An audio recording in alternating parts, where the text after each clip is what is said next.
Marina nacque a Kalamun, un piccolo villaggio nel nord del Libano. Suo padre, Eugenio, era un uomo molto devoto. Quando Marina era ancora una bambina, sua madre morì, lasciando Eugenio solo a crescere la figlia.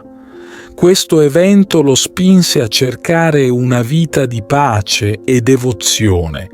Quindi decise di ritirarsi nel monastero di Cannubin, nella Valle Santa.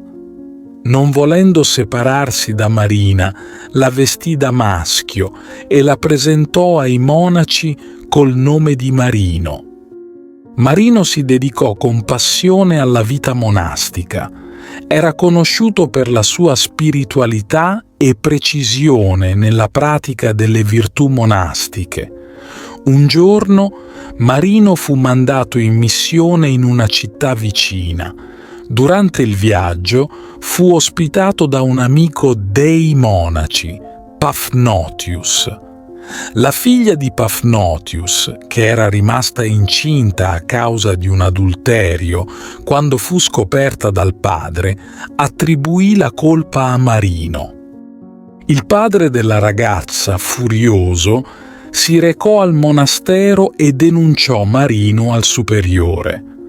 Marino, però, non si difese, rimanendo in silenzio. Questo silenzio fu interpretato come un'ammissione di colpa e Marino fu costretto a lasciare l'abito monastico. Quando la figlia di Paphnutius partorì, il padre portò il bambino al monastero e lo affidò a Marino, che lo allevò con dedizione e amore. Per 4 anni Marino sopportò in silenzio la vergogna e la colpa che non gli appartenevano, senza mai lamentarsi. La sua forza d'animo e la sua pazienza colpirono il superiore, che alla fine decise di riaccoglierlo nel monastero, ma sotto condizioni molto severe. Marino continuò la sua vita monastica con dedizione fino alla sua morte.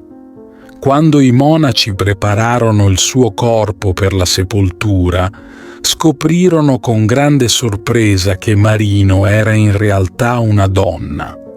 Questo rivelò la verità sulla sua identità e sulle ingiuste accuse che aveva sopportato per anni.